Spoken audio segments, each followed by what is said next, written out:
record State of Ohio versus William Mozingo Jr., CR 2023-10-3522. We are set for trial today.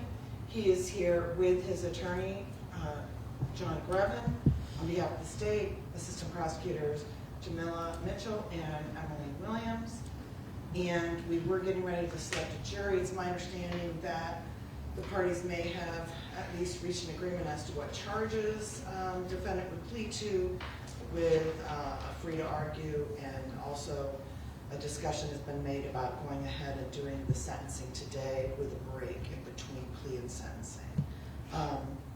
Prosecutor Mitchell, what charges would he be pleading to if he entered a plea today? Thank you, Your Honor. Your Honor, if the defendant enters a plea of guilty today, the state is going to move the court to dismiss counts 9 and also counts 11 in the supplemental indictment. All right, and he has pleaded the remaining charges?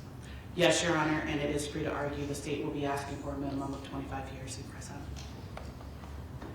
All right, Attorney Grevin? Okay. Your Honor, I'm so sorry. There's also the other case, the escape charge. Thank you. I didn't call that one because that one wasn't set for trial today. Your Honor, I can give you the case number. I have it here. Okay. That case is also CR 2023-10-3527. Same defendant and prosecutors and attorneys. The charge in that is escape felony of the 3rd degree. Attorney Grevin. Thank you, Your Honor, and good morning, Judge. We, being myself and Mr. Mozingo, spent a considerable amount of time. Make sure the mic is picking you up, please. Right. Over the past 2 weeks, going over things. I've had several discussions with Jamila.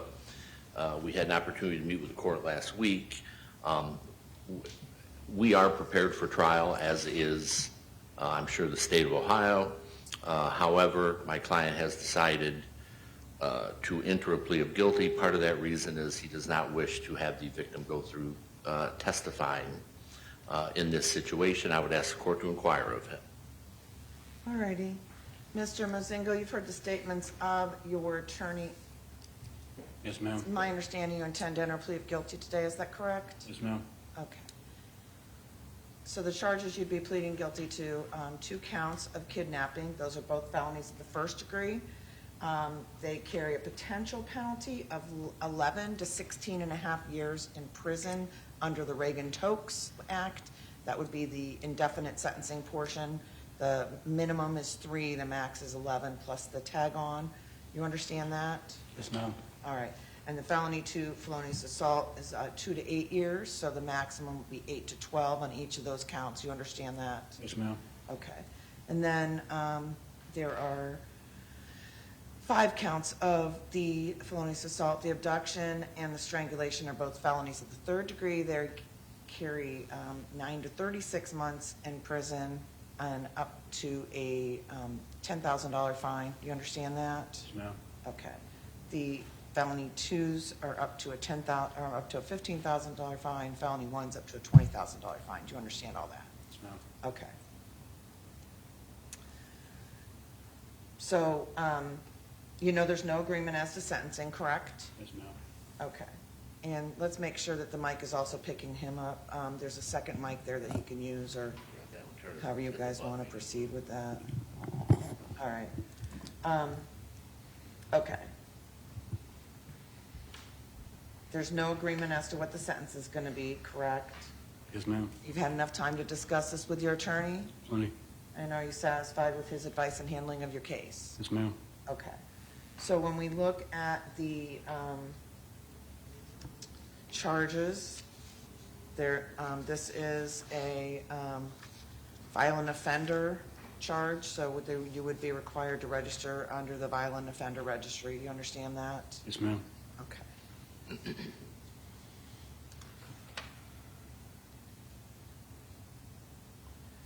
So there's multiple offenses that would fall under the Reagan-Tokes. So what the court does is the court picks the highest level offense with the most amount of time, and that's where the tail comes from. So whichever of the offenses that I choose the longest time, that is where we add on the tail to the chart, to the sentence. Understood? Yes, ma'am.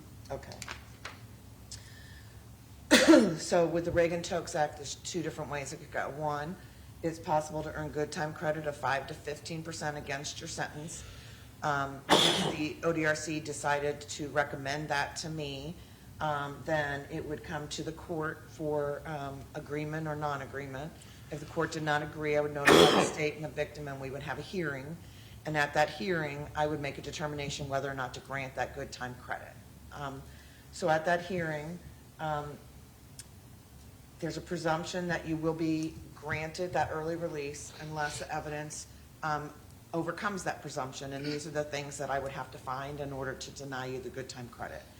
We'd have to find that you violated rules that compromise the prison security or safety of staff or inmates, caused physical harm to staff or inmates, or violated the law while you were in prison, and that those infractions indicated that you had not been rehabilitated. That'd be one prong I could find.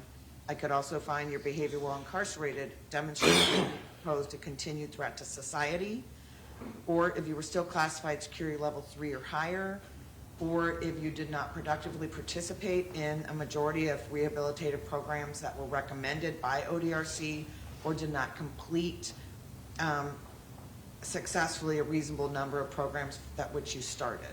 And then finally, if upon release you would not be residing in a halfway house, reentry center, residential center, or did not have a fixed residential address to reside at.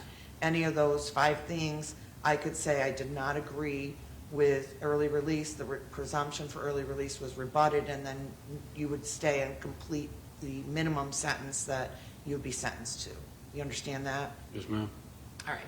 On the other hand of it, the state could decide, ODRC, once you hit my minimum sentence, so if my minimum sentence was 20, for example, and your sentence was 20 to 25, just as an example, from that 20 to 25, that would be up to ODRC to decide whether or not to keep you longer. They look at similar things, their standard's a little bit higher.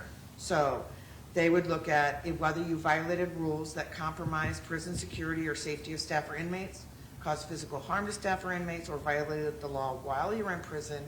Those infractions indicated you had not been rehabilitated and that your behavior demonstrated that you continued to pose a threat to society. So that would be all one prong.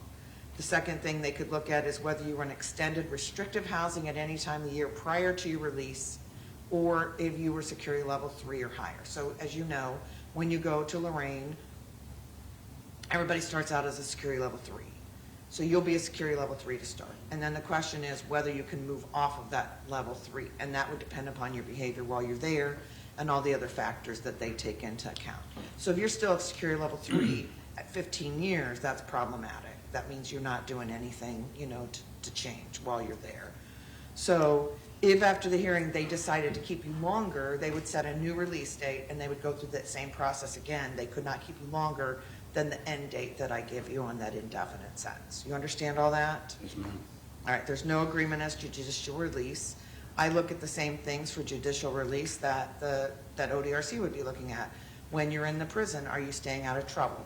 Are you engaging in criminal activity? Are you engaging in gang activity? Are you fighting? Are you drinking? Are you using drugs? Are you being disrespectful to the guards? All of those things are things that I would look at, and whenever that happens, you get written up for it. So when you get written up for it, there's a record of it. So then I look and I see all of that record, and I decide whether or not enough time has passed and whether judicial is appropriate. As far as the sentences, I could impose the sentences concurrent or consecutive with each other. So, realistically, if you look at the number of offenses here,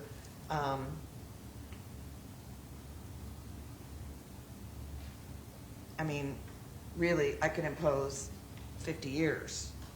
Yes, You ma'am. understand that? Yes, ma'am. When you look at all the felonious assaults, if I maxed them all out and I ran them all consecutive.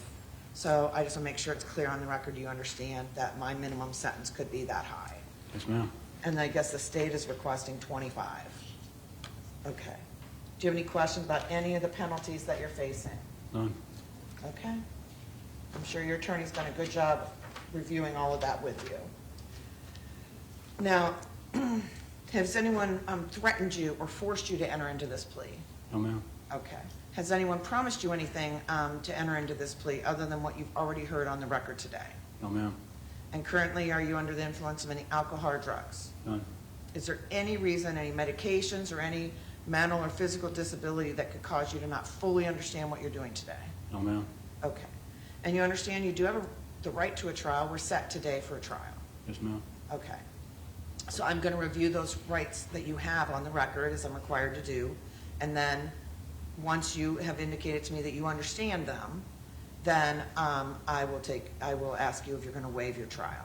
So you have the right to have a jury of 12 persons unanimously agree upon your guilt and find you guilty. Do you understand that? Yes, ma'am. You have the right to require the state to prove that guilt beyond a reasonable doubt for each and every element of each of the charges against you. Do you understand that? Yes, ma'am. At your trial, your attorney would be able to question any witnesses, confront and cross-examine those witnesses who testify against you at trial. Do you understand that? Yes, ma'am. And further, your attorney would be able to call your own witnesses, and I could order them to be brought in if they did not appear on their own. Do you understand that? Yes, ma'am. So that would be the subpoena power that you have as a defendant. Finally, you would have the right to testify. No one could comment or use it against you in any way if you chose not to, and no one could force you to testify. Do you understand that? Yes, ma'am. Understanding these rights, are you waiving your right to a jury trial? Yes, ma'am. Okay. Additionally, because you are pleading guilty to the agreed charges, you're waiving your right to appeal the finding of guilty on those charges. Do you understand that? Yes, ma'am. Okay. Now, in terms of the sentence, there's no agreement as to the sentence. So at sentencing, I will review with you your appeal rights. And you would not be waiving your right to appeal. There's also no mandatory prison on any of these charges. So it would be up to the court, based on all the sentencing factors, what level of sentence I would give you. You understand that? Yes, ma'am. Okay.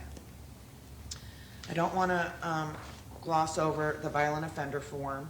So basically what the violent offender database is, once you are released from prison, you would be required to register with the sheriff in the county in which you intend to reside within a period of time, and then you would need to enroll with them every year. And if your address or anything changed, you would be required to provide your name, residence, social security number, driver's license number, information regarding the offenses for which you were convicted or pled guilty, the name and address of any place where you were working, going to school, license plate number of any vehicle owned or operated by you or registered in your name, a description of any scars, tattoos, or other distinguishing marks on your person.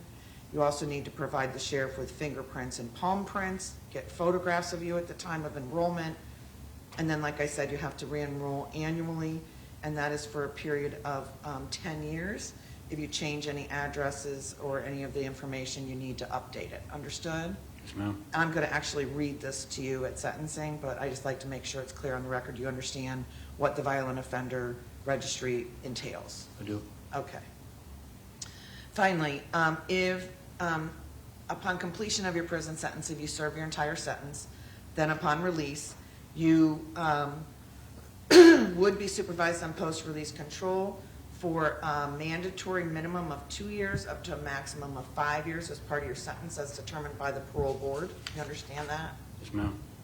If you violate the terms and conditions of supervision under post-release control, the parole board can return you to prison for up to 9 months for any one violation, up to 50% of your stated minimum sentence for all violations. You understand that? Yes, ma'am.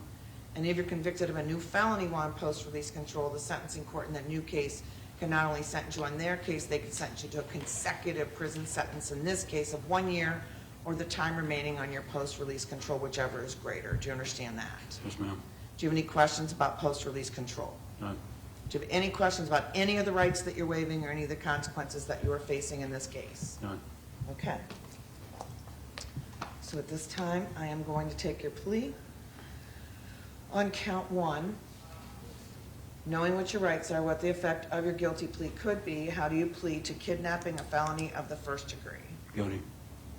And count 2, kidnapping, a felony of the first degree, how do you plea? Guilty. Count 3, felonious assault, a felony of the second degree, how do you plea? Guilty. Count 4, felonious assault, a felony of the second degree, how do you plea? Guilty. Count 5, abduction, a felony of the 3rd degree, how do you plea? Guilty. Count 6, felonious assault, a felony of the 2nd degree, how do you plea? Guilty. Count 7, felonious assault, a felony of the 2nd degree, how do you plea? Guilty. Count 8, felonious assault, a felony of the 2nd degree, how do you plea? Guilty. And count 10, strangulation, a felony of the 3rd degree, how do you plea? Guilty. Okay, I will find you have been informed of your constitutional rights. You understand the nature of the charges, the effect of your guilty plea, and all of the potential penalties and consequences that could be imposed. I'm also going to find that you've made a knowing, voluntary, intelligent waiver of your rights, so I'm going to accept your guilty plea and make a finding of guilty on all of these charges. I will dismiss counts 9 and 11 per the agreement of the parties, and I believe the state has requested some time to prepare for sentencing. Yes, Your Honor. Oh, thank you. And then, not so that I don't forget, because I did,